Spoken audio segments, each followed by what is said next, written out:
Boa noite a todos os irmãos. Hoje nós novamente vamos fazer o Evangelho da nossa Casa Espírita Lar Nogueira, no capítulo 23, a estranha moral. Hoje será o item 1, 2 e 3, odiar pai e mãe.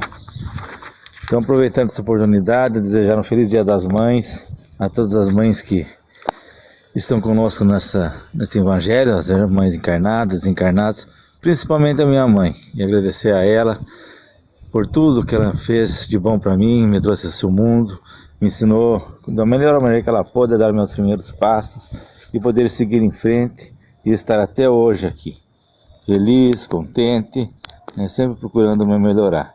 Dela tenho muito em mim e isso eu agradeço a Deus por tudo. Pedindo que os espíritos superiores, os mentores da Casa Espírita Lar Nogueira, nossos mentores particulares, nos ajudem nos intuindo nessa passagem do Evangelho, para que possamos ter a melhor compreensão dele e que isso nos ajude hoje e em toda a nossa caminhada. Odiar pai e mãe. Uma grande multidão marchava com Jesus. Voltando-se para o povo, ele disse: se alguém vem a mim e não odeia a seu pai e a sua mãe, a sua mulher e a seus filhos, a seus irmãos e irmãs, mesmo a sua própria vida, não poderá ser meu discípulo. Quem quer que não carregue a sua cruz e me siga, não pode ser meu discípulo. Assim, aquele dentre vós, que não renunciar a tudo que tem, não poderá ser o meu discípulo. Está em Lucas, capítulo 14, 25 e 27, 33. Aquele que ama seu pai ou a sua mãe mais do que a mim, não é digno de mim. Aquele que ama seu filho ou a sua filha mais do que a mim, não é digno de mim. Mateus 10, 37. Certas palavras, aliás muito raras, atribuídas ao Cristo, contrastam de maneira tão estranha com a sua linguagem habitual, que instintivamente repelimos o seu sentido literal, sem que a sublimidade de sua doutrina sofra qualquer dano. Escritas depois de sua morte, visto que nenhum dos evangelhos foi redigido enquanto ele vivia, é de se supor que em casos como este, o fundo do seu pensamento não foi bem expresso, ou a que não é possível ou provável o sentido primitivo. Ao passar de uma língua para outra, pode ter sofrido alguma alteração. Bastaria que um erro fosse cometido uma vez para que os copiadores o repetissem, como acontece frequentemente em relação aos fatos históricos. O termo odiar nesta frase de Lucas, se alguém vem a mim e não odeia seu pai e a sua mãe, está nesse caso. Ninguém teria ideia de atribuí-la a Jesus. Será, pois, supérfluo discuti-la e ainda menos tentar justificá-la. Deve-se primeiro saber se ele a pronunciou ou, em caso afirmativo, se na língua em que ele se exprimia, a palavra em questão tinha o mesmo valor que a nossa.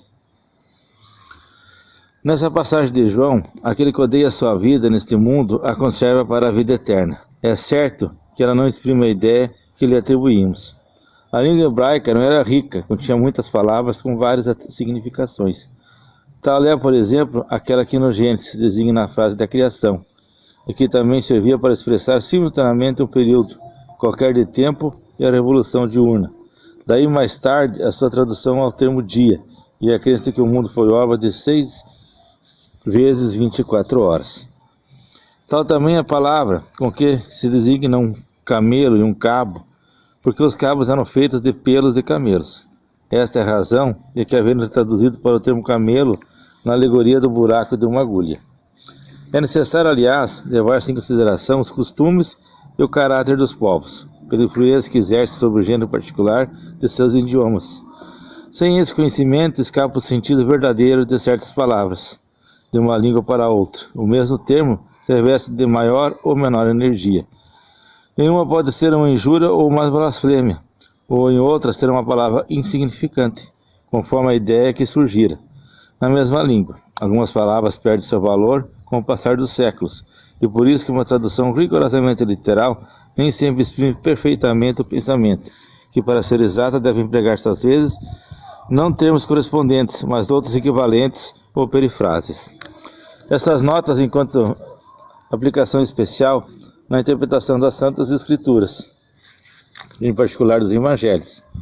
Se não tiver em conta o meio em que Jesus vivia, fique-se exposto a equívocos sobre o valor de certas expressões e de certos fatos, em consequência do hábito que se tem de assimilar os outros a si próprio. Em todo caso, é preciso afastar o termo odiar de sua acepção moderna, como contrário ao espírito do ensino de Jesus. Bem, meus irmãos, só de nós vermos em dois evangelhos diferentes essas palavras controversas, a gente já consegue compreender que o sentido delas não é o sentido literal que a gente usa hoje em dia, né? Odiar podia ser gostar menos, né? Não ter tanto amor, né? Ou deixar de exprimir tanta vontade. Isso não quer dizer que a pessoa deveria odiar o pai ou a mãe ou alguém. Inclusive, contrariaria todos os mandamentos que Deus já tinha nos deixado, né? Pelos profetas que antecederam a ele, né? Acenderam a Jesus, digo, né? Que Deus nos mandou através dos profetas. Os mandamentos, honrar pai e mãe, né? Amar uns aos outros. Então, já por esse motivo, né? Já não precisaria nem perder muito tempo discutindo essas palavras, né? Imaginar no seu sentido.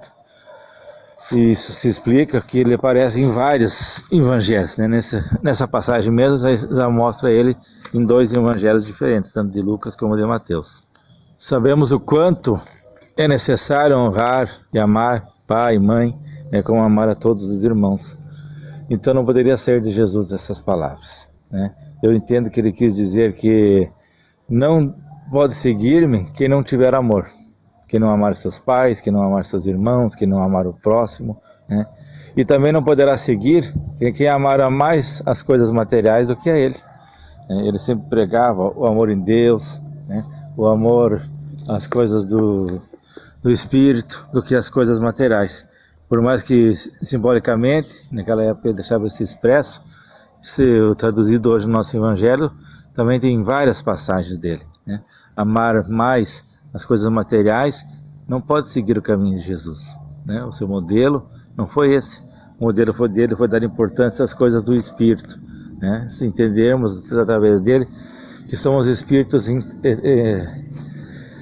que não morremos, né? Nossa vida é eterna, né? Mas ela é eterna entre idas, em vindas, em aprendizagens, em melhoramentos, né? No nosso crescimento diário, devagar ou mais rápido um pouco. O importante é sempre ter o progresso, né?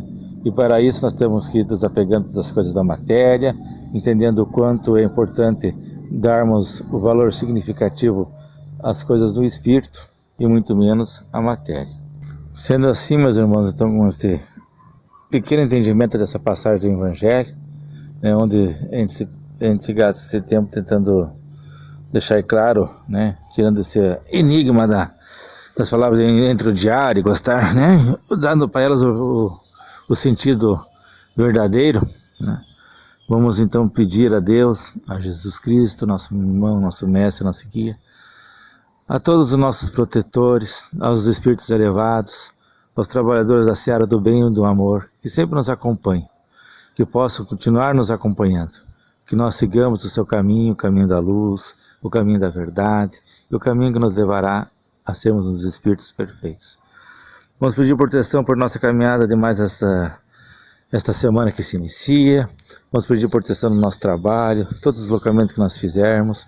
Vamos pedir que nossos irmãos necessitados encontrem um alento, que encontrem a paz, que encontrem aqueles que precisarem a luz, o brilho, né, que o seu caminho tanto precisa, para que eles também possam andar conosco nesse caminho magnífico que é da evolução e do nosso aprimoramento contínuo. Vamos pedir para os irmãos que não têm um lar, vamos pedir para os irmãos que não têm o seu alimento todos os dias, que também consigam manter, né, pelo menos o seu sustento básico, né, que encontrem amparo, encontrem quem possa lhes ajudar, né, todos os dias, em todas as horas. Que isso não for possível, o alimento material, que eles encontrem o alimento espiritual, que eles encontrem dentro da sua consciência, dentro do seu coração, o verdadeiro amor, o amor em Deus e o amor em Cristo. Vamos pedir para nossas águas que encontram-se em nossas casas, né, que elas sejam fluidificadas e nelas sejam colocados todo o remédio necessário para a cura do nosso corpo físico e também do nosso espírito. Rogando novamente a Deus e agradecendo, né, por todas as maravilhas que a natureza nos favorece, vamos pedir novamente a sua proteção, pedir que o nosso pensamento continue sempre elevado em Deus e em Jesus, e que assim seja.